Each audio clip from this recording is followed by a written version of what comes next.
সালে 2000 সবাই মন দিয়ে শুনবে প্রশ্নটা।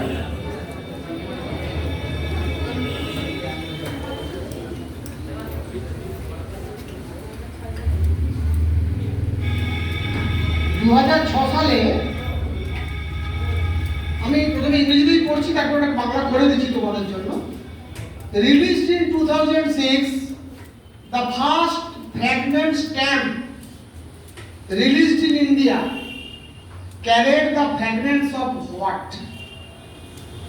অর্থাৎ 2006 সালে প্রথম একটা স্ট্যাম্প রিলিজ করা হয়েছিল, যে স্ট্যাম্পটা সুগন্ধি স্ট্যাম্প, ফ্র্যাগনেন্ট স্ট্যাম্প, সুগন্ধি।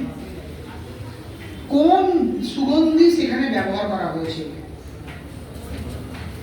তোমরা কিন্তু, আমি হিন্ট দিতে পারি তোমাদের, যদি প্রশ্নটাকে হিন্ট দিলে যদি বলতে পারো সেটাও খারাপ না।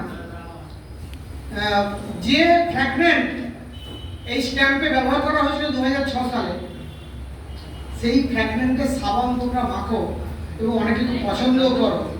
দক্ষিণ ভারতের একটা জায়গার নামে সাবানটার নাম। এবং একজন বনদস্যু এই চন্দন কাঠ, স্যান্ডেলউড, চন্দন কাঠের, চন্দনের যে গন্ধ, মাইসোর স্যান্ডেল সাপ, কি সবাই জানো? মাইসোর সাপের নাম শুনেছো? ওই স্যান্ডেলউড থেকেই ওই সবটা, ওই ফ্র্যাগনেন্টটা, ওই চন্দনের সুগন্ধ দিয়ে স্ট্যাম্পটা হয়েছিল। নেক্সট প্রশ্ন, প্লিজ স্টপ।